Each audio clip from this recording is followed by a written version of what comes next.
Good morning, everyone. Thanks for joining us today. We're going to be talking about special needs parenting. Are you ready for this? I'm ready. Okay. Well, to get us started, we'll talk about our son shortly after his third birthday was diagnosed with autism. Officially diagnosed. Officially diagnosed. We knew we knew he was possibly autistic from a very early age. Yeah, I'd say around a year old is when. Well, I don't know. He started yeah. walking really early, and He started walking at 9 months. Yeah. And I think at that time there was some quirks he had that would kind of give us an idea that he had autism. But we just kept going. We kept soldiering on. We didn't really see anything wrong within the first couple months, to indicate that he might need services, special services. But once he started walking, he should have been talking a little bit. Yeah, I think that was the real sign was he wasn't at his 50-word mark. Right, like his speech was delayed, and he would make great sounds as a baby, and he would mimic us. He would mimic our mouth movements. Make fun of us. Absolutely, from a very early age, this kid was making fun of us. I think the first time I noticed him making fun of me, he was about a year and a half old, and I had taken my glasses off. And when I took my glasses off, he looked at me like this, kind of making fun of me. And I knew. I was like, yep, he's mine. Well, I knew before he was mine. Well, he's got a sense of humor. But like yours. Yes, absolutely. But so before his diagnosis, we didn't treat him any different than the rest of the kids. We still don't really, but we didn't seek out resources to help us. There was a few things that we were struggling with. Well, and his diagnosis wasn't like a shock. Like I guess when most people, I don't even know most people, but like I know some people have said like, oh, once, my son or daughter was diagnosed with autism, it was like doom and gloom. But I think we weren't surprised. We kind of embrace it a little bit instead of going the opposite direction, doom and gloom. Yeah, we treat it as he has an ability, not a disability. Because you guys don't know our 4-year-old, but he's pretty awesome. He's very, very smart. And he's got a high emotional IQ, which is kind of odd for an autistic child. Yeah, he's not one of those I don't even want to say normal. But like a lot of autistic individuals don't like to be touched Rocket loves it. He loves hugged. attention. He loves hugs. He likes to hold hands. Something that he does that I don't really enjoy all the time. He likes to touch my face. Mm-hmm. And while it doesn't bother me or annoy me or anything, I don't like my nose played with because it's been broken like 9 times and I don't breathe well out of my nose. So when he grabs my nose or touches my nose, I'm like, hey, quit it. I don't like that. Yeah. And he understands very well. I don't like that. And they taught him that at school, which is one of those resources that we wouldn't have been able to get for him had he not been diagnosed. He wouldn't be able to go to preschool. He wouldn't be able to go to Head Start. And I think that's where he's at now, right? Head Start? No, he's in actual preschool. So last year he got in early preschool because, he got into preschool when he was 3. Yeah. So I thought that 4. was Head Start. No, I think Head Start is a different program. And you have to have other qualifications, like maybe low income or something. I'm not sure to get in early Head Start, but not to say we have a high income, just, but it's not, our income is low for us. We struggle, but it's too high to get any help. Yeah. So we're right there at the edge where we could get help, but it'd hurt us financially, or we make just enough to not be able to get any help. Yeah. So, but no, without his official diagnosis, he wouldn't be able to get into preschool or early, or any of the activities that he's done education wise. Yeah, like occupational Therapy. Yep. Yeah, that was a big thing that really helped him out. And he only got 6 months of occupational therapy. And at that time I was like, what, is he just not autistic anymore? He doesn't need help. And you said, well, he met his goals for that 6 months. And I said, well, what about the next 6 months? What about the next 6 months after that? You know, he's still going to need occupational therapy. And they told us, oh, he's done. And it wasn't, I don't think he was done. Well, and they said he could be reevaluated, and, you know, his doctor Well, my could thing is, why request didn't it they again. start that reevaluation process right after his last appointment? Well, and I think maybe it's because for his age, maybe he was... They don't want to overwhelm him, or... Maybe, or like, I think then you start getting into like That's some higher good level coffee. things, and so... Yeah, so after his diagnosis and everything, we were able to get him some occupational therapy. We were able to get him in school, and we were able to help him out in that direction. But as far as motor skills or any issues learning, he didn't have any issues learning. He's got a pretty high IQ, which is, IQ isn't how smart you are. It is just a measure of your ability to learn. That is my understanding of IQ. And so he doesn't have any trouble learning at all. Oh, he actually likes learning. There's Reading. He loves to read. loves Well, I it. mean, not that he he can can't read. he can't read actually. He loves like books. But he's pretty close to being able to read. He can look at words and identify them for what they are, but he doesn't know like the structure of ABCs to get there. So I think it's fantastic that he loves books. He loves to be read to, and that's just one of those things I think all kids like. They like to be read to, and they like story time. But Rocket, he loves books, and he loves to play with books. He loves to read books. He loves us to read books. He loves the teachers to read books. So books are one of those things we have a lot of. Yeah. So every time he goes to Sam's Club, we have to buy a book or a toy. And when we first started doing that, you know, it was okay for a few months, and then he had every book they Yeah. had. It's like he'll be like, I already have that one. I have that one. I already have that one. Right. And now it's getting that way with the toys. Yeah, And well, so we might have to start going to a different store like Costco or something.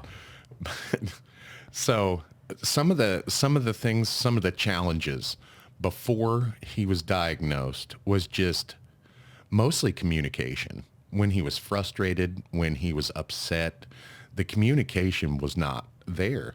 He would talk to us on a normal basis, you know, with the words that he did have. He could communicate with, you know, hungry, my belly hurts and stuff. So he kind of give us hints that. Well, and he's still like, when he's hungry, he'll be like, I'm thirsty. Or when he's thirsty, I'm hungry. Yeah. And I'm like, because he'll take me when he says he's hungry, and he'll take me to go get a drink. Right. Or he'll bring me his cup and say, I'm hungry.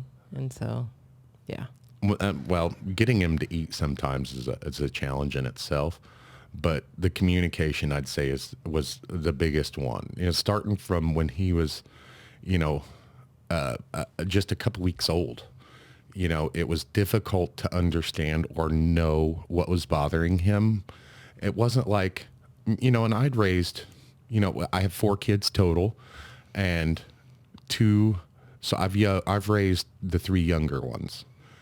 And I didn't have any difficulties with the older two boys when it came to, you know, at a couple weeks old, knowing what they wanted, knowing what was the issue. Why are you crying? Was either food, need changed, or sleep. And with Rocket, it wasn't like that. It was hold me, or, you know, when you'd have to play the guessing game and try everything, and most days nothing worked. Yeah. And He didn't like to sleep. no, Sometimes he didn't really like to eat. We say that he didn't like to sleep, but I've encountered I can't really say that he didn't like to sleep because I did get at least 4 hours of sleep every day. And I know a young couple right now who is having difficulties getting their baby to sleep or stop crying at all. And it's heartbreaking because I know it's not going to last forever.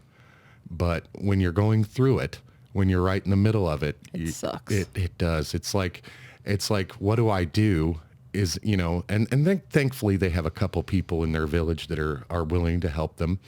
But, in our case, I stayed home. I was a stay-at-home dad. So there was no need for anybody to come help me because we had shifts where I was able to stay with Well, I Rocket worked overnights at that time. Oh, that made things a lot easier because the only time I was by myself with the at baby night? was at night, and he slept at night. Well, sorta. So I could get him to sleep for about an hour, and no interventions or anything. And then about after an hour, he would cry, and so I'd get up and get him. And in my opinion, looking back on it, I don't think we fed him enough, but I'll never know. Yeah. So, and you don't know with his diagnosis. Well, and I think we even like changed formula a couple times with him because we thought maybe he's just got gas and his belly hurts. At that time, I told you, you gotta try to kind of treat him like a dog in this aspect. You can't be switching up his food all the time. You're gonna upset his belly. Yeah. But I think then we found something that he stuck with. A lot of the times, what helped us with the sleeping was keeping the temperature down in the house while at night. And cold weather doesn't make anybody sick, so it was like 65 degrees in the house at night, and that helped a little bit. It helped keep me calm. But in the heat of the moment like that, when he was crying, and I've gotten an hour and a half sleep in 2 days. It is rough. But at 7:00 in the morning, 7:30 in the morning, I had somebody to come home and take the baby off my hands for a little bit so I could get some rest. And then before you went to bed, I'd get up and take care of him for the rest of the day so you could get some sleep. And at that point, I was like, I need Ashley to get enough sleep to go to work. And so at that time, I was 500 pounds. And I struggled just finding the will to wake up every morning. I struggled with that. I was dealing with some depression. I think I had postpartum depression. You'll never convince me that I didn't, because I was going nuts.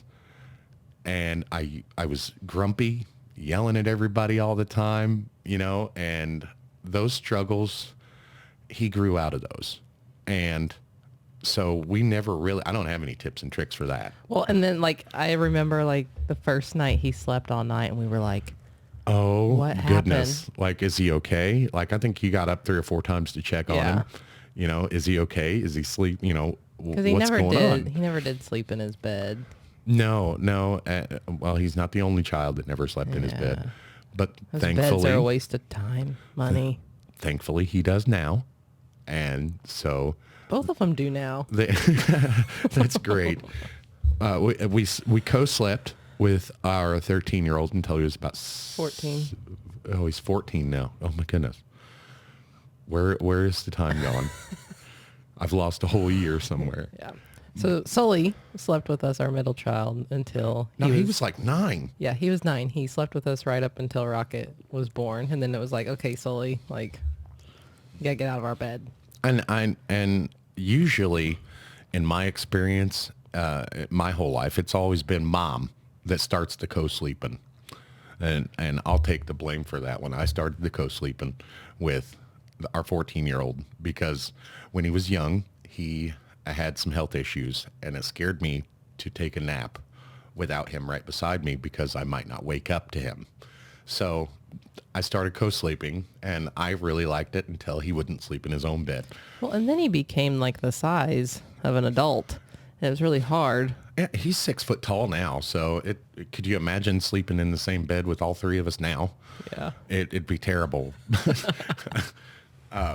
So Rocket, we had co-sleeping. We were the talking co-sleeper that We- you could actually put in your bed. Yeah, I don't remember that. That was just 4 years ago, but I don't remember what that even looked Well, like. remember it was like I almost didn't like a use it. bassinet. And remember, you could it was kind of long, and you could compact it. But then we started to take it out of the bed because our bed had the hump in the middle. The hump in the middle because we had a king size bed and we were both big. And so then we had to make a makeshift table. I'm having difficulty remembering this because I never used that thing. I put him in his crib at night. Yeah, remember I put it on a tote next to the bed. Okay, yes, I do remember. Yeah, I do and remember. I had the slap nightlight Yes. on the dresser, so I could. That was so the difficulties with sleeping. You had an easier time with it than I did because you could sleep with him right beside you, and I wasn't comfortable doing that at that time. But after he was about a year old, and he was sleeping all night long, and Yeah, once he turned a year old, he slept all the time. He took naps. Slept all night. Thinking about that, if it was right around the time that we switched him from formula to food, I had another child that had an issue with formula, and when we switched him to food, our whole lives changed with him. With my oldest, he had difficulty eating and keeping it down, and so we'd give him a full bottle, and half of it would come back up at least. And so we went through. Man, he still kind of has that problem. He does. Now that I think about it, oh my goodness. We just discovered something. So anyway, so feeding him was difficult. The doctor said there was nothing wrong with him. It's just one of those things. And he gave him some medicine for the reflux. acid reflux, and it didn't work. But the day that we switched him from formula to milk, it was done. He stopped bringing up bringing up half his food and everything, and that was our lives changed at that moment because it was like that kid would throw up all over me, and it was, he never stopped doing that as he got older either. Yeah. Well, and with Rocket, we started to kind of introduce him to some foods. Early. At 4 months, because the doctor told us to do that. The doctor told us to give him eggs, peanut butter, and stuff like that. And shortly after that, his sleeping did get better. Yeah, well, because he used to, and that was one of the signs that I thought maybe he had autism, because he did eat everything. Everything we ate when he was less than a year old, he ate it too. He would eat soup. He would just, anything we ate, he ate. And then about a year old, he stopped eating all that. It was textures. Yeah. Was the issue. And he still textures. He doesn't, but he's one of those kids. What do you call that? Where he walks around grazing? He grazes, yeah. Yeah, we don't, my parenting style, I call free range parenting, or I have free range children. And I looked that up, but it's got an actual definition in the Webster's dictionary. And I've been using that for a long time. What's your parenting style? I'm more of a free range parent. I'm not too overbearing, not too underbearing. I care what the kids do. I'm kind of like a free range parent. So a lot of times Rocket's eating we don't really notice it because we allow him to eat when he's hungry. Well, and I don't care what he eats as long as he's eating something. Well, because he'll go 3 days, 4 days with not hardly eating anything. Then here comes that 5th day, and he eats everything. And then you notice he's grown an inch after that. So yeah, because he'll eat stuff that I'm like, I didn't think he ever liked that. And so eating is one of the challenges that we face as special needs parents. And I don't really consider myself a special needs parent almost. I feel more special needs parenty with my older kids than I do with Rocket. And I think that's because I spend a lot of time with Rocket, and him and I kind of get each other, and he doesn't have to say anything to know what I want. I don't have to say anything to know what he wants now. We're simpatico. Yeah. So it's kind of like just the other day, it popped up in my mind, you were trying to get him to do something. I can't remember what it was. Or he wanted something, and I turned around, he wants this. And I thought about it after I said that, and it's like he gave you no indication that's what he wanted. He just said, oh, it was the cheese, and it was yesterday. It was Swiss cheese. Oh, yeah. He said, I want cheese. And I already knew what kind of cheese he And wanted. I was trying to give him like a cheese stick. And you had said 2 or 3 different cheeses already, and I was like, he wants Swiss cheese.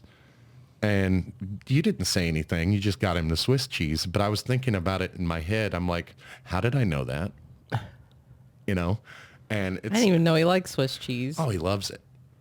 I mean, it does smell like a foot, but it doesn't taste like it. Yeah. Well, then like I gave it to him, and he, instead of holding out his hand, he's just like, he wanted me to put it in his mouth so he could like dangle it.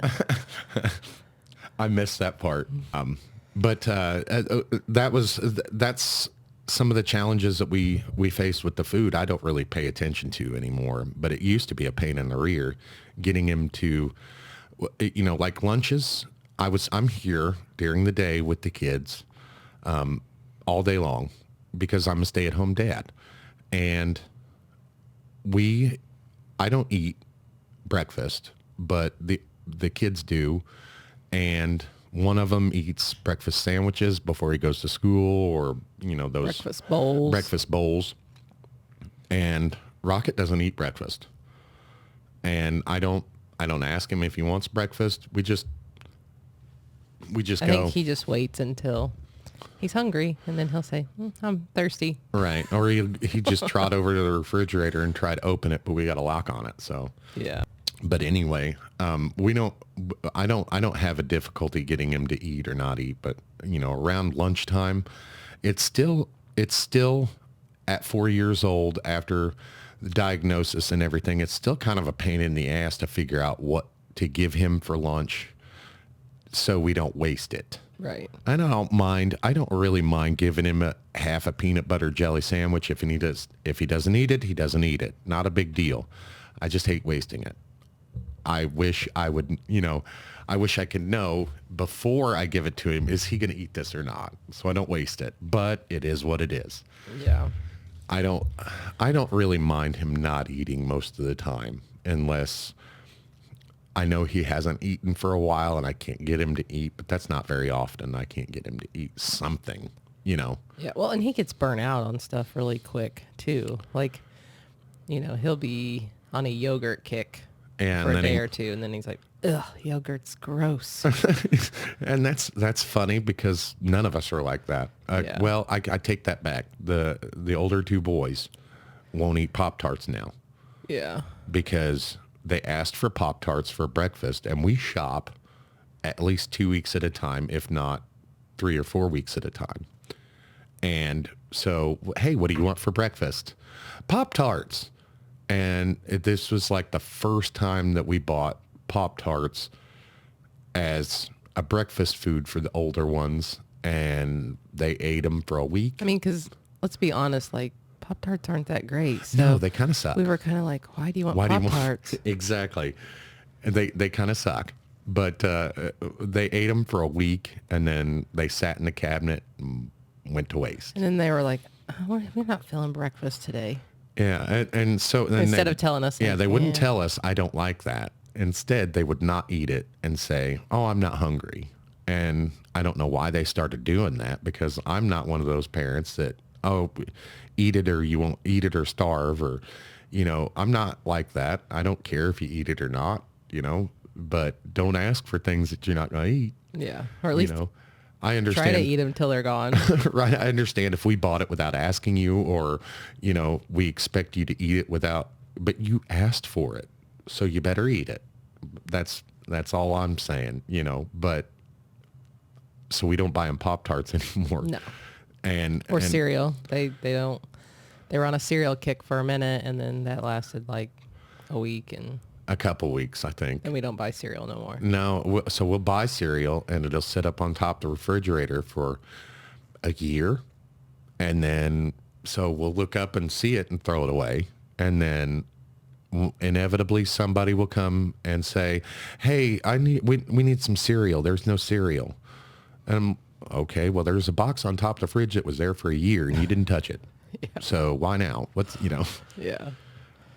But the food, I don't really find an issue with the food anymore, but a lot of parents struggle with foods and getting autistic children to eat. Yeah. And I would rather make 2 meals.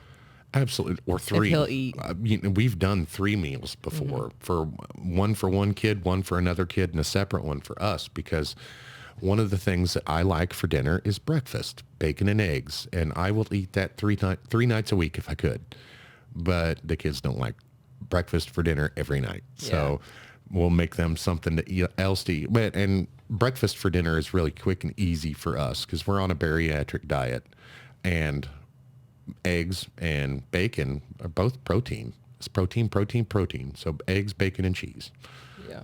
Hey, it works. And it tastes good. So why mess up a good thing? Right. And so we're one of those types of parents that we will cook separate meals if we have to. So we can eat what we enjoy and the kids can eat what they enjoy.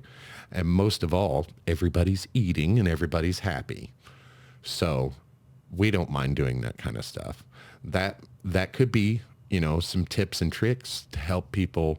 Well, and like the occupational therapist for Rocket told me, like, you can give him whatever to eat, but just make sure you include something that you made for your meal for everybody on his plate, and then include something he likes. Like at the time, he really liked pepperoni. I don't think he likes pepperoni so much anymore. But she's like, put a couple pepperoni on there along with what you're eating, and then that would introduce him to new stuff while he's eating stuff he likes. I don't think getting him to eat new stuff is difficult. Like when we go out on the road or anything, like when we go traveling. I just remember the beets. Oh my goodness. Beets Yes, we went to incident. Tennessee and we went to the mountains. Or no. It wasn't the mountain, was it? No, it was Pigeon Forge we were in. Yeah. So we went to the Smoky Mountains and we were eating dinner, and Rocket just reached over and grabbed somebody's bowl of beets and just started eating them. And I was like, Well, it was in the salad we got, the beets. Oh, yeah. And we our asked salad for a bowl. bowl. Okay. So, yeah. Yeah, your sister I was like, remember. can you bring us a bowl of those? But I don't think after they brought the bowl, he ate very many after that. It was like a surprise, I'm going to do this now. And no, they're no. But he actually ate them. He didn't spit them out. And Yeah. I couldn't do it. I don't like beets. But I do. Well, and I think it might be a sour thing, too, that he likes the pickling of it. 'Cause he likes pickles. He loves vinegar, too. Yeah, and mustard. Yeah. So, yeah. Oh, that kid will eat mustard by the spoonful. It's weird. Yeah. Like, do you guys do that? I don't. I love mustard, but I don't like mustard that much. Yeah, like by itself, no.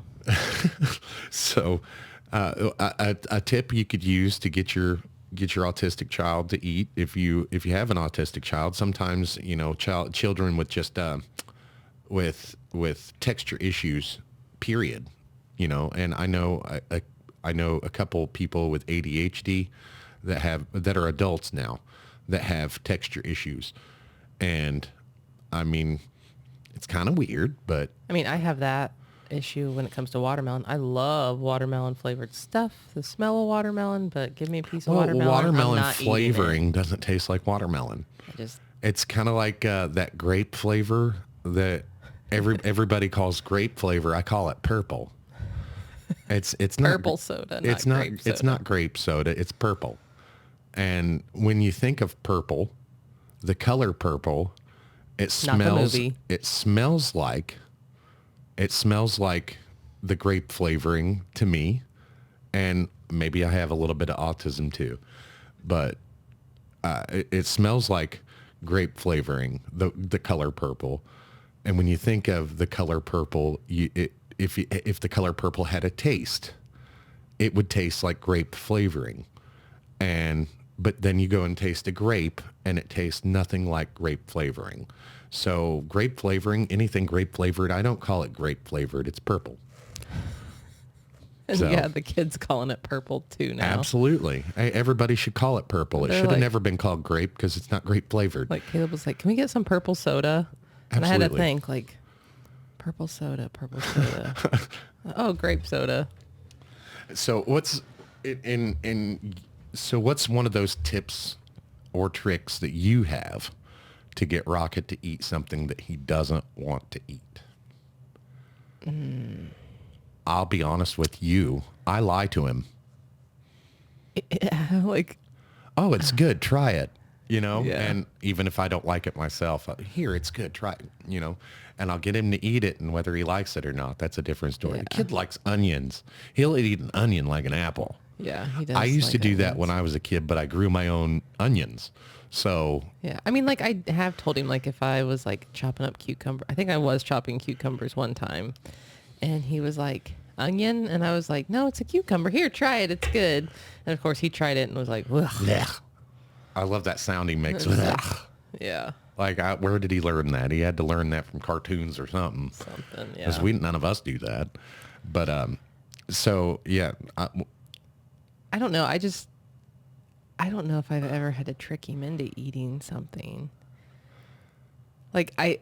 most of the time we just don't care. Like, Well, like if we get know, him a Happy Meal from McDonald's and it's a burger Happy Meal, he used to, like, take it apart and Yeah. eat the pickles off first. Then he would eat the cheese off of it, and then he would eat remember only one of the first buns. time he ate a whole burger. It was really, really surprising. I took a picture of it and I sent it to you while you were at work. I called you. Yeah, I was we like, got so "Look." excited. We celebrated Rocket eating a burger, but I think I told him, like, hey, just keep it together and take a bite. And then he took a bite, and then he ate the burger. And So- and our cousin got him to eat chicken nuggets. Yeah, like it was nothing. Yeah, like he'd been doing it his whole life. Couldn't get the kid to eat meat. Like we get him to eat a little lunch meat every now and then, or taste a piece of steak or something. But we couldn't get him to really eat meat. So we feed him a lot of peanut butter, and because it's a good meat substitute. If you didn't know, peanut butter is packed with protein. So if you don't like meat, peanut butter is a great meat substitute. We feed him a lot of peanut butter, but we could not get him to eat meat. And the first Especially chicken. time our cousin was like, hey, I'd like to babysit, I'd like to hang out with Rocket and see what that's like. And we sent him over to our cousin's house, and was it on the phone or when we picked him up, she told you? No, I think on the phone, because she was like, yeah, he ate a whole 4-piece chicken McNugget Happy Meal, and I was like, And it was a shock. What? Yeah. He got him to do what? How did Yeah. you do that? I remember that Yeah. conversation. How'd you get him to eat it? Well, and her husband was like, he just told him, like, you got to eat your food and then you can go to the play place. And he ate it. And ever since then, he's been eating chicken nuggets. Oh, but only McDonald's chicken nuggets. I got him to eat one of those banquet chicken nuggets, but I don't like them, so I understand why he doesn't like them. Like, I even tried to cut the chicken up last night and like nuggets. And he just looked at me like I was crazy. Another meal that knocked my socks off last night. Woo! I was like fried chicken. It was so good. And Rocket didn't eat any of it. We had No. mashed potatoes and gravy. He didn't eat any of that either, did he? No, he took a bite of cottage cheese. Oh, but he loves cottage cheese, and we got a giant bucket of it. So that's one of those things that he likes to eat that, if we always have in the fridge just in case he won't eat what we're eating. We give him some that's the cottage thing. cheese and Like, some cheese. We do keep certain things in the refrigerator all the time, just as like Right. an emergency thing for Rocket to eat if he won't eat anything else. And I'm really bad about having chocolate available. Like, I love chocolate and I love snacks. And so I'll have chocolate available and Rocket will find it and he'll eat chocolate for dinner. He even found all Caleb's chocolate that he got for Christmas and ate it all. I think it was like 3 pounds of Yeah. Kisses, and Rocket ate probably half that bag. Yeah. And it's okay. He's still got his baby teeth. So when you ask the doctor, when you're talking to the doctor about that, the doctor says, as long as he doesn't have a steady diet of chocolate and that's it, he's fine. Yeah. He's not going to hurt him any, and Rocket's always on the go, always running, always jumping, always happy. And so he's not gaining any weight too terribly from it. So, but we do have to, what's one of those things that we're going to have to educate him as time goes on about healthy foods and non-healthy foods. And I think, by the time first grade rolls around, he'll be learning that in school as well. So that might be, one of those things at that time will help us teach him at home, is if he's learning about healthy foods and healthy activities at school. I think that might help us a little bit here at home with the food. But I think that starts around kindergarten, first grade. I know they're reading now in kindergarten, so. Well, and I think too, I don't want to compare Rocket to a dog, but when dogs see other dogs it's eating, okay. then they Remember go our eat. Christmas episode? Yeah. I told everybody that we bought dog toys for not just one of our kids. We did it with two of them. But I think when he goes to school next year in kindergarten and he goes all day and like they go to lunch and he sees other kids eating food, then I think he'll be like, oh, maybe I should try that too. Hey, you guys should be excited about next year when he goes to kindergarten, because I'll be able to spend more time with you guys and I'll be able to do more work here at home. And because I don't like working when I have Rocket. When Rocket's at home, I don't like being out here, because when I'm out here working, he doesn't come out here and spend time with me. He stays in the house and he plays on his tablet, and I can't keep an eye on him. So we have cameras in the house, and I like to, when I am working, when I don't have a choice, I set my phone up on the desk and show the inside camera so I can keep an eye on him. And that works for me. Yeah. And it's not for everybody, but he's a very well-behaved child, so I don't have to worry about much. I just keeping him safe, because he will climb up on top of stuff and jump off just for fun. Yeah. And if I don't know he's doing it, it could come as a surprise when he falls and hurts his arm or something. But now, when he climbs and he used to like jump off stuff. Well, now he kind of like, because he had no fear. Right. I think he still sometimes has no fear. You know why he has fear now? Because he's fallen off of stuff and hurting himself. Hurting himself. He's hurt himself. Yeah. After falling off of things and stuff like that. So that's part of that free range parenting, is letting children discover the natural consequences of their actions, like jumping off of a 3.5 foot tall speaker. You might hurt your leg. Yeah. You jump off the top of the dresser onto the bed like a wrestler. You might hurt your arm. And just the other day, you were making him some ramen noodles. One of the things that we don't have trouble with him eating is noodles. We don't like giving him ramen noodles because they are very, very high in sodium. Yeah, I don't even put the whole packet in them. So we don't enjoy giving him ramen noodles, but every now and then for a special treat, it's okay. So you were making him some ramen noodles, and one thing that I always hear you say when you're in the kitchen with Rocket is, don't touch, that's hot. And you teach him about hot things in the kitchen. Well, you had said that the other day. You had said, don't touch, that's hot, which for some reason in his head meant, hey, grab that. And he burnt his fingers on the stove. Yeah, like he just slammed his whole little hand up there, but it only got his his fingers. And now, doubt he ever touches the stovetop again. So we've covered food. We've covered a little bit of sleep. Now we don't have any issues getting him to sleep at all now. Sometimes he doesn't take naps. Most of the time he doesn't take naps. Yeah, and that just started. I think that just started. We call him No Nap Rocket when that happens. 3 months ago, he stopped taking naps. I think it was school. Yeah, he really loves school. Well, he would get out of school and be tired right after school, and he'd take a nap from about 3:30 to 4:30, but that would affect his sleep in the evening time, at night. Yeah. So I didn't really care for him sleeping in the afternoon, but I didn't stop it. Yeah, because really for someone his age, he should probably actually be going to bed around like 7 o'clock at night. He should be getting 12 to 14 hours of sleep Yeah. a day, probably. But, if he doesn't I'd say 14 is a lot. If he doesn't take a nap, he usually makes it till 9. Yeah. Yeah, absolutely. 9, 10. Sometimes he makes it longer than us. Last night we were both falling asleep on the couch, and it was like 10. Yeah. No, it wasn't 10 yet. Oh, it wasn't? No. Oh. It was like 9:50 when I looked over it. Hey, you want to go to bed? And what are some of the other things that we struggled with prior to diagnosis? I don't think just communication and food, really. Yeah, he And did a sleep. lot of hand leading. Like he would point at stuff or like drag us to where he wanted us to go. And again, I was really terrible about allowing him to communicate that way. He could communicate with me like, not even saying anything. And of course, I have him all the time. And so I would allow him to communicate with me that way, and nobody else could communicate with him. And so I started to being able to notice that and see that you were struggling communicating with him. His brothers were struggling. And so, And his brothers enable him. They talk a lot for him. They're like, "Oh, Rocket wants this." and Rocket wants they that. probably do it because I do it.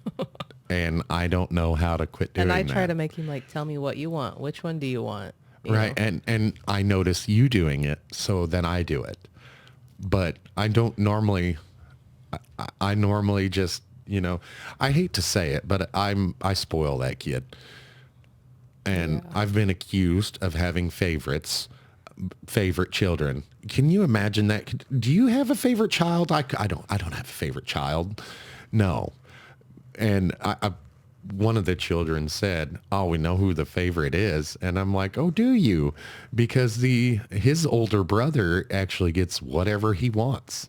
Oh, it's because he's the middle child, and we feel bad. Yes, absolutely. I overcompensate by buying him things, but I'm honest about it. And I tell him, "Hey, listen, you're getting this because you don't get a whole lot of attention. I'm trying to buy your love."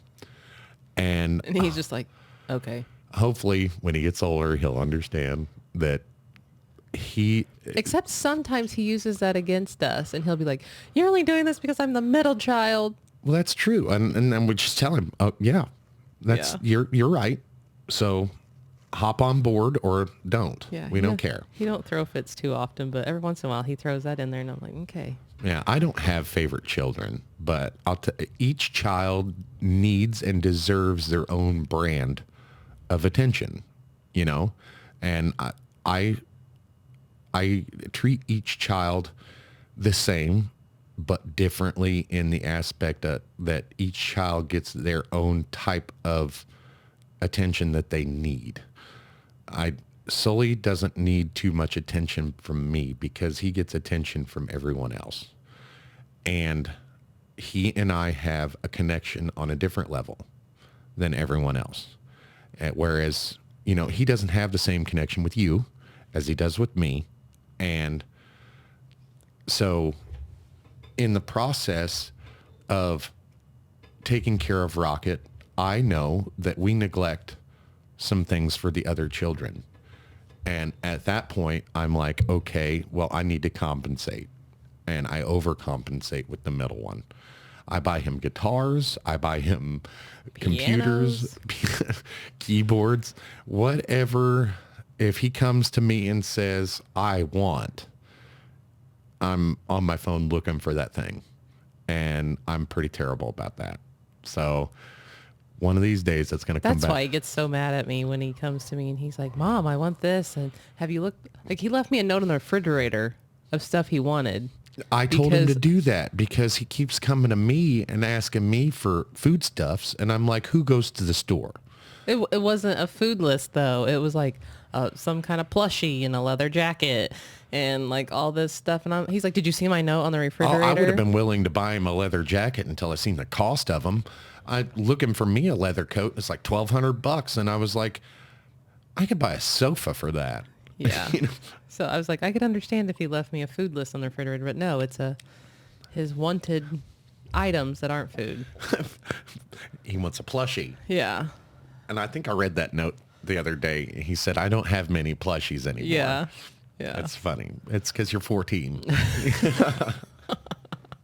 Yeah, and we done gave Rocket we gave him his Wubby, his Mickey. I know you don't watch this show now, but if you get older and watch this show, I love you, kid. One of the things that we struggled with Rocket before he was diagnosed is his want to take everything with him everywhere he went. Remember, he was like, That didn't bother really, me. I didn't struggle with that. when I was trying to get him in the car and he would have 25 toys with him, trying to make it to the car. Like, I would have my arms full and then he'd have his little arms full, and then we'd be dropping toys all the way out to the car. That I guess that was a struggle for me, because when I was in a hurry, I'd be like, let's go. Yeah, and it's Come like, on. nope, we can't leave until we find this one item. But then I would find that we would find that one item. So that was kind of on us for not dealing with that the proper way.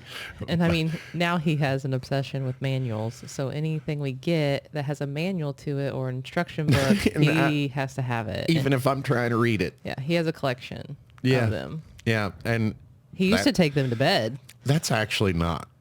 It's kind of neat. I mean, I know he looks at it as a book, but Yeah. you know, I know a lot of people that don't read manuals at all. Well, I think the funniest thing was when he had the owner's manual for your car and he was making you read it to him. And you Yeah. were over there reading it to him, like Well. about the automatic transmission. Yeah. Hey, but that's one of those things that I do. I get a new car and I read the manual. I know sometimes we have to take the manuals and hurry up and hide them before he sees them, because he will watch you open the box or the package. Just to get the manual, just to get the yeah. manual, And yeah. if you need the manual to put the stuff together, you gotta kind of fight him for it. Yeah. So Yep. that is one of those challenges that you had a lot of trouble with. Me, not so much, because it didn't bother me to grab up a handful of stuff, but taking things from the house to the car, from the car to the store, stuff like that. So he you know, Or when it was bedtime and he wanted to take all these books and he manuals still does and that. cars. He still does that. He has a bed full of. But when he was sleeping with us and then had to put him in bed with Oh us. yeah, was I the- would wake up on top of toys, and sometimes I would wake up and there'd be a square in the middle of my back. So Like, I couldn't figure out why my back hurt all night, and then there's a Right. block attached to it. right, and those, I don't have any tips or tricks for that. That's just one of those things that we allowed him to do. I mean, we could have fought with him, but with Rocket, you kind of got to pick your battles, because, and I have no trouble admitting this, he's smarter than I am. And he knows how to get what he wants.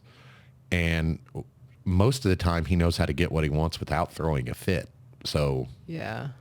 Well, and I think everybody's like, okay, like, just gives in to him, like, lets him have whatever he's he really wants. cute. So, and he's really cute, and he's really articulate about, I want this. And they taught him that in school. So Yeah. One of his favorite things was, what was it? He was learning in speeches like, I want to have a glass of water. with Rocket's diagnosis, it wasn't a death sentence. It wasn't, we kind of embrace it more than, It's like a superpower. yeah. If anything, it's not a disability, it's an ability. And Well, and if everybody could think like he thinks. oh, it'd be amazing, because he's one of the sweetest children I've ever met. And he has just this want and need to make me smile. First thing in the morning, his objective is to make me smile. And I've been saying that for a couple of years now. Like I told you a long time ago, this little boy's mission in life is to make me smile. Yeah. And it's awesome. Well, and the only thing I really worry about with that is that he does not know a stranger. He tries to make friends with everybody. I worry about that too, but that's why we teach him. We're trying to teach him a lot of safety stuff. Yeah. And he escaped one time when he was 2, and I was out here in the At garage. 10:30 at night. I was out here in the garage smoking a cigarette, because I smoked in the garage at that time. And well, he was like 2. Yeah. And I had come back inside and the door was open. And I couldn't have been out here more than 5 minutes, but I knew you had just left. And so he probably went looking for Mom.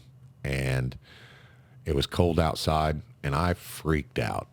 And luckily, it only took me like 2 minutes to find him, but he was outside. And so we now lock the door so that we know that if he's inside and we've locked the door, we know he doesn't have a key to relock it from the outside. So if the door is unlocked, that means Rocket is outside or Rocket has been outside. So I keep the door locked, and anytime that I'm not going to be like, I take a shower when I am home alone with Rocket. I set the alarm to the house because obviously he doesn't have a key code for the alarm. And if he opens the door, it only takes 60 seconds for that alarm to go off. And he has opened the door and set the alarm off, and it scared the bejesus out of him. Mm-hmm. And so I tell him when that red light is on, that means stop. And then I've also tried to teach him some safety things, that if the house is on fire, get out. Yeah. But I don't. And that's one of the things, like, safety is an issue. And we had an incident too where we thought Rocket had got out of the house, but really he was just playing. Bastard was in the dryer. He was in the washing machine. I couldn't find him. I couldn't find him. And the first thing that you do when something like that happens, dial 911. Don't worry about the embarrassment. Don't worry about your first priority is making sure your kid's safe. Well, and you had called me, and then I immediately I called ran you. Out the door at work, called 911 on my way home. Yeah, and it only took me just a minute or two to realize, hey, we need to call 911. And so got the cops on their way, got you on your way. I'm looking around, Caleb's looking around, and we're outside hollering, and I come back in the house to go to the backyard, and I'm, Rocket! And I hear, Daddy! And so I looked outside, Rocket! And then it was coming from inside the house. I looked down in the damn washer, and he's inside the washer with the lid closed, just having the time of his life. And at that time, I had the alarm set. And so I didn't have the alarm set because Caleb came inside and left the door unlocked.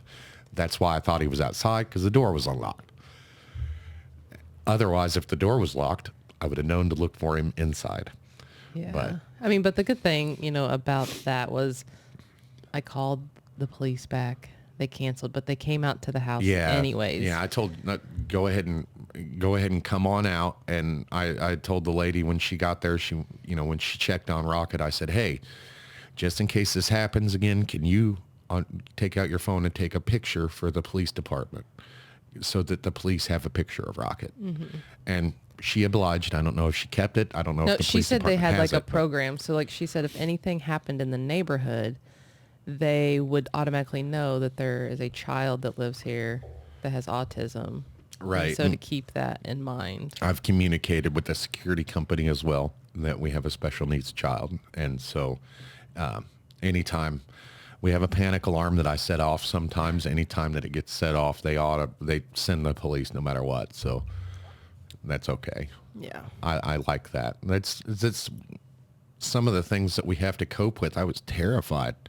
That bothered me when that happened. And that's one of those things that hasn't happened to you yet. Thank goodness, because I panicked. And that's one of those things that made me look into a service animal. Then I saw the price of a service animal, specially trained for children with autism. Well over $25,000 is what that costs. And that's insane. I'd be okay with that for certain things. There's certain things that I would be okay spending that amount of money on for Rocket. One of those would be a robot. We have talked about several times how technology is catching up to the point where we might be living in sci-fi before too long. And one of those things that I want to get Rocket is an AI. I want Rocket to have his own personal AI for an assistant, or I don't even know how to say, life coach perhaps is what would be a good thing to say, would be a life coach, because it can learn and grow with him. Say he got an AI right now which isn't possible. He could get an AI, but it's not specifically designed for Rocket. If he got an AI right now, that AI would be born as Rocket is 4 years old. And you would tell that AI, you are 4 years old. Rocket is 4 years old. So you're coaching somebody, and that AI, that robot would learn and grow with Rocket. And what better life coach to have than yourself? And the AI would learn and grow with him and learn what he likes, how he likes to learn, the things that he has difficulties with, and it can help him. And I'd probably spend $100,000 on a robot right now if they had one.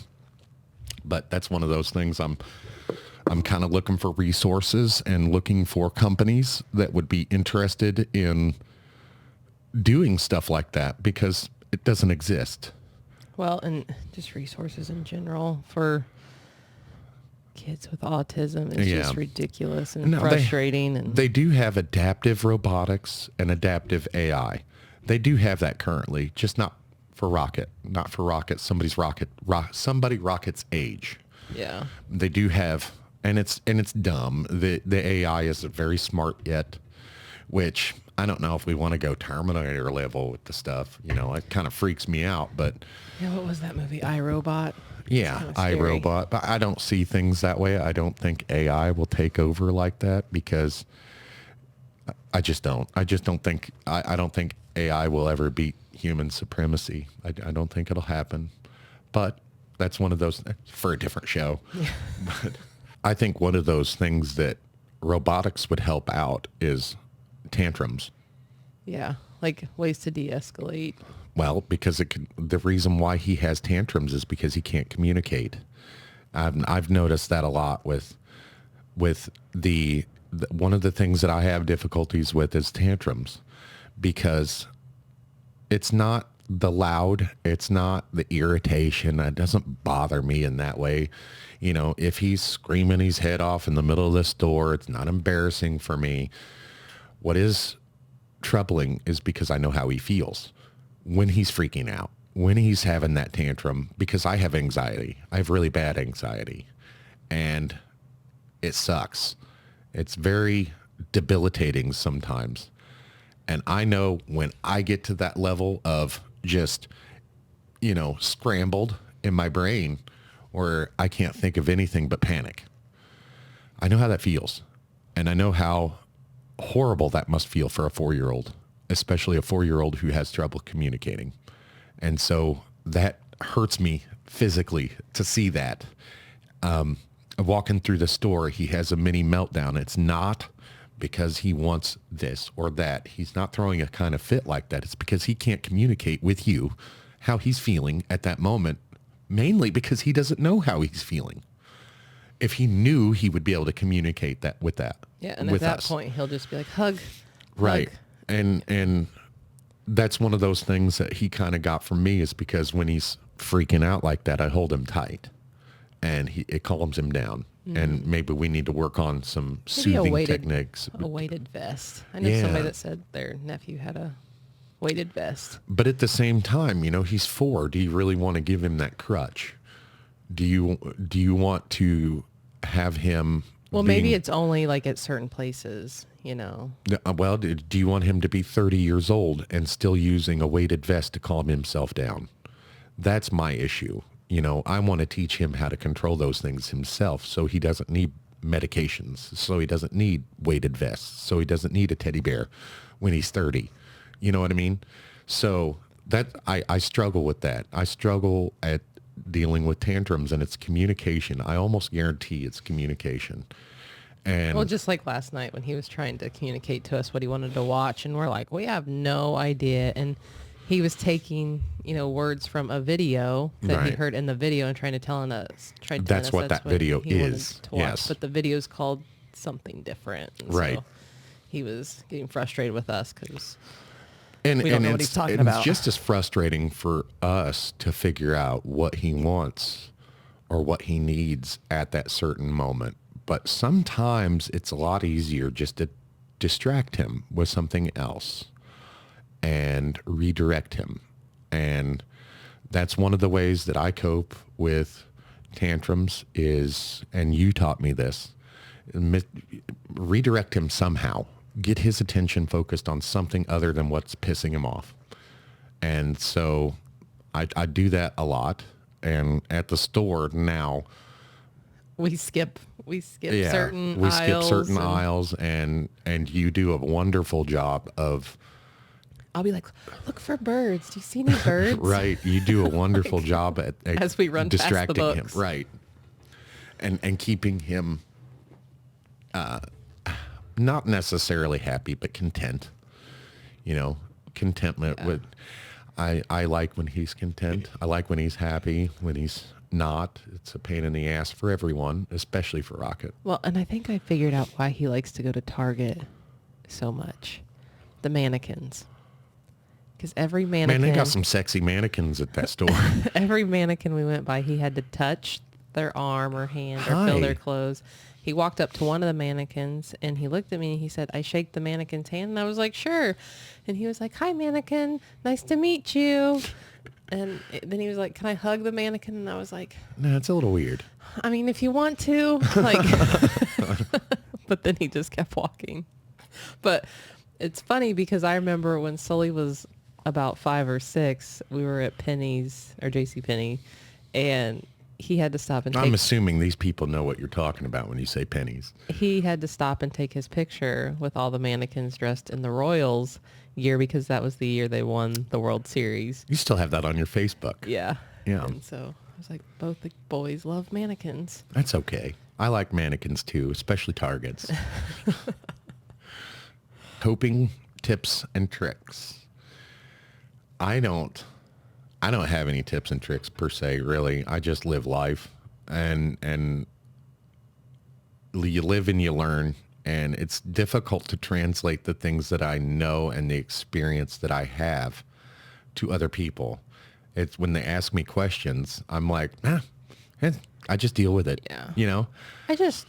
My frustration is I wish people had as much patience as we do. And we don't have much patience at all. So that you know, I wish that too, because especially with little Rocket and people like Rocket, adults like Rocket. Yeah. Well, it drives me crazy when adults are like, you know, like, because Rocket stems a lot and he screeches but he doesn't really, he doesn't do it out in public much. Yeah. He's happy when he does that. Like, my cousin was blow drying his hair yesterday and he loved it. And he was like, you know, because he was happy. And then when people hear him screeching, hollering, they're like, stop that. Do you want me to spank you? Or, you know, like stuff like that. And I'm like, that bothers me. And that's some of the reasons why we don't take him around certain people. So happy. He's happy. So why are you threatening to spank him or tell him to knock it off? Like, okay, do you want him to not be happy? Okay. Well, the environment that Rocket lives in. We won't be back. Right. The environment that Rocket lives in, most of the time in his comfort zone, he's allowed to be as loud as he wants to. Mm-hmm. You know, if I'm watching television, you know, I know you guys at home or if you're listening or watching this, you guys don't know what my entertainment system looks like, but I can be louder, way louder than Rocket can ever be. I've got, you know, a theater surround system, and it's huge, and a giant TV. So if I'm trying to pay attention to something, if I'm trying to watch something or a football game, I don't have to have the volume up for a football game because it's visual. But if I'm trying to pay attention to something, I just turn it up, you know, and he could be sitting right beside me, screaming his head off, and I can tune that out as long as he's happy. Yeah. As long as he's not upset, you know, and if he is upset, I can hear that. I can feel that. Well, even if like I'm laying down to take a nap, you know, and you know how he has to, it doesn't matter who's in there napping. He's got to lay beside you and watch his tablet. And sometimes he screams and screeches. It doesn't even bother me. I can sleep right through it. Yeah. Yeah. Now, there's a difference in between a pain Right. scream and a happy scream. Right. And so, Absolutely. And there's with Rocket, there's an ear piercing difference. oh yeah. Well, and my thing is I encourage everybody that if you have anybody in your life or family or friends that know somebody that's autistic or has autism or some type of neurodivergent C, that you learn as much as you possibly can about that and educate yourself. Absolutely. Because it is not our job as parents to educate you on our child's ability. Right. Well, kind of.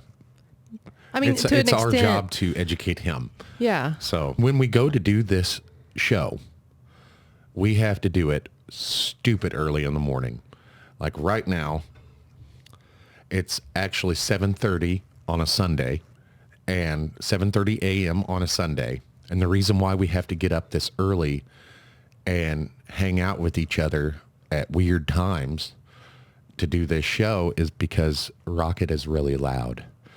And if Rocket was to come in here right now and hang out with us for a few minutes, we've been recording for a long time, so it'd be okay, but that would be a good stopping point because Rocket would want the microphones. He'd want to talk to everyone, which is okay for a few minutes, but after about 5 to 6 minutes, keeping him on task and okay, Rocket, this is what we're talking about. And it wouldn't be very long before we'd be doing something else, what Rocket wanted to do. Yeah. So that's one of the difficulties of doing things that we want to do is we have to do it at weird ass times because some things that I do aren't kid appropriate. Adaptability, Rocket is very different from mainstream, but if you knew anything about, like, if people educated themselves about autism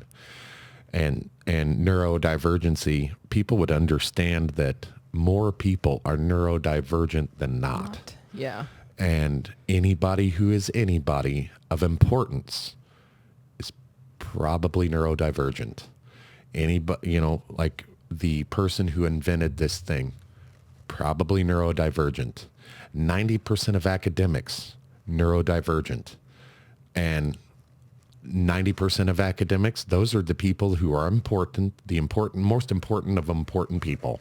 Well, and it's just like ADHD, like I don't know how many times I've heard people like, oh, they don't have ADHD. They just needed their ass beat when they were little. No, come spend the day with Sully when he doesn't have his medication. He can't think straight or tell you what he came to tell you because he forgot. Because I have ADHD, and it wasn't an ADHD where I ran around and, couldn't sit still. It was, focus. I couldn't keep my thoughts together. I still have difficulty doing that. Ladies and gentlemen, you don't know this because my master editor over here covers it all up for us, but I get lost 3 or 4 times during the show. I get my thoughts are, and we don't have a show that's over an hour and 15 minutes long, but we'll record for 2 hours and chop it up because I'll get lost in the middle of a sentence.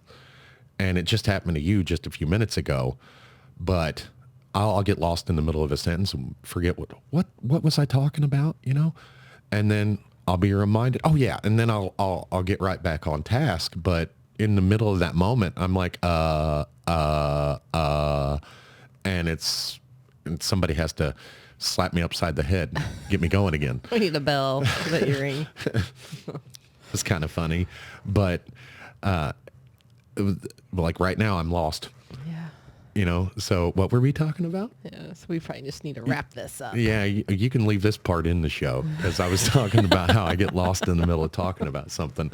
But I for the first couple of shows that we had, I was a rambling mess. And I told you at that time, I was like, I got to figure out how to clean this up. I got to figure out how to stay on task. And you're like, I got this. And a couple clicks away, and you're like, see, 5 minutes of rambling and it's all gone. So we're wanting to try to keep this ship a little tighter.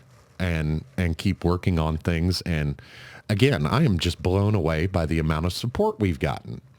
I want to give a shout out to Rachel for this lovely birthday present that she got you. It is I have a squirrel fund, and this little box here is our adventure fund. And my wife's a coworker had given this to my wife because one of the stories my wife had, I say my wife like you're not right here. Hi. She had given this to Ashley because one of the stories Ashley had told her at work was about my squirrel fund and how I have a squirrel fund. I actually have a couple of them. I have one in the car, I have one in the house.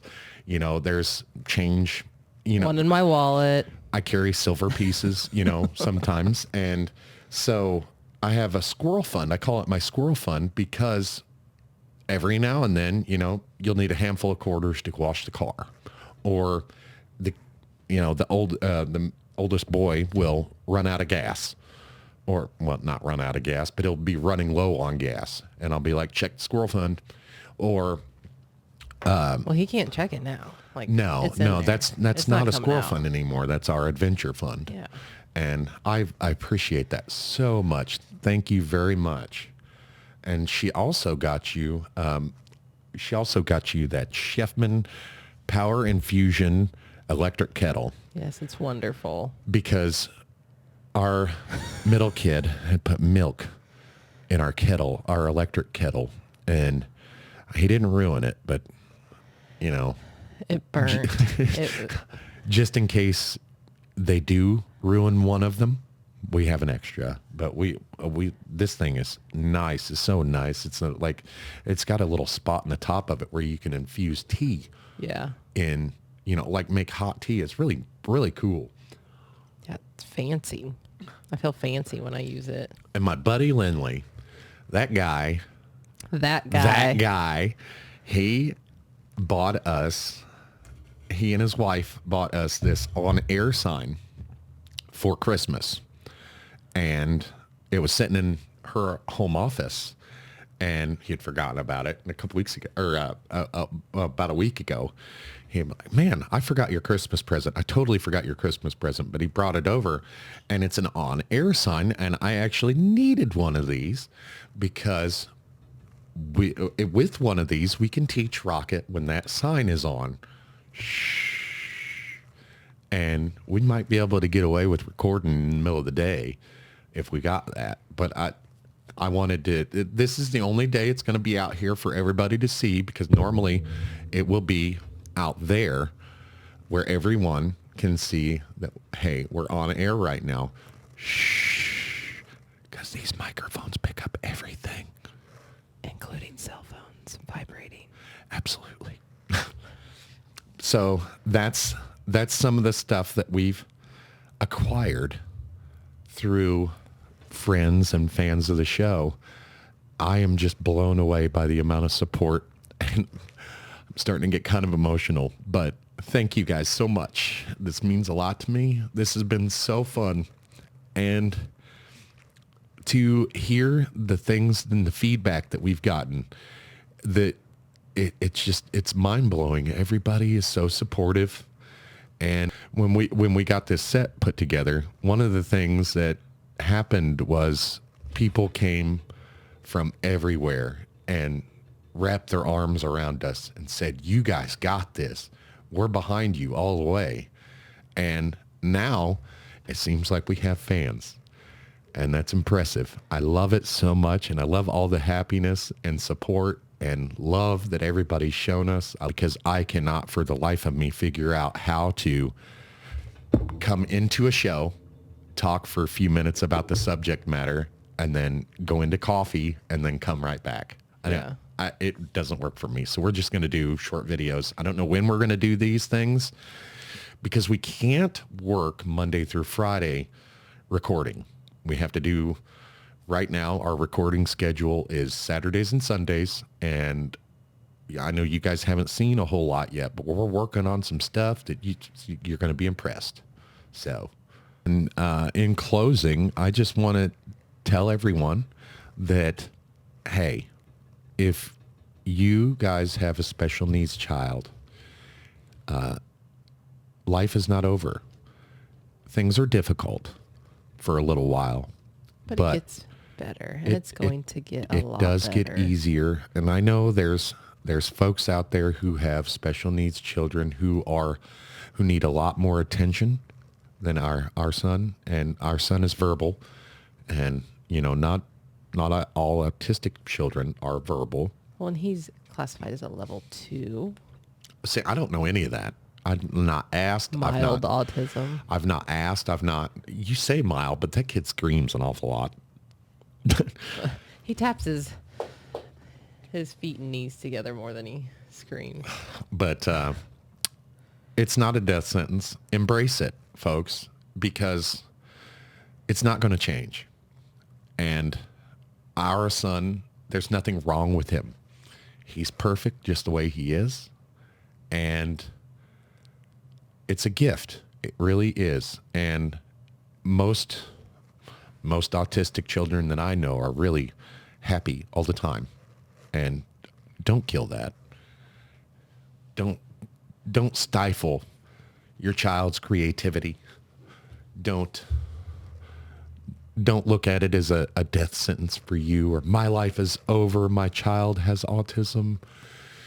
It's difficult. It is difficult sometimes. And we haven't had as many difficulties as a lot of people, especially financially, because our child doesn't need a whole lot of health intervention like a lot of other children do. They have a lot of not only mental issues, but they have health issues as well.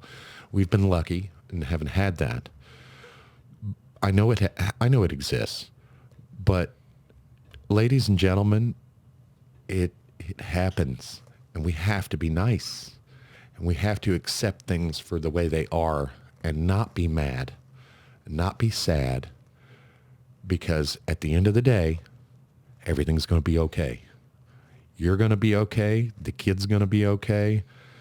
I know you're not getting much sleep right now, but that does change, So with that, we'll see you next time, guys. Bye. Woo! Love our gifts. But for everyone out there, don't feel obligated to buy us a gift if you don't have the money, because we don't have any money either. So don't feel obligated to buy us a gift. Don't be obligated to. But we do like coffee, so we love coffee. If you find like a coffee that you like and you want us to try, if you want us to review a certain coffee or whatever, we're going to start doing little short videos on coffee reviews.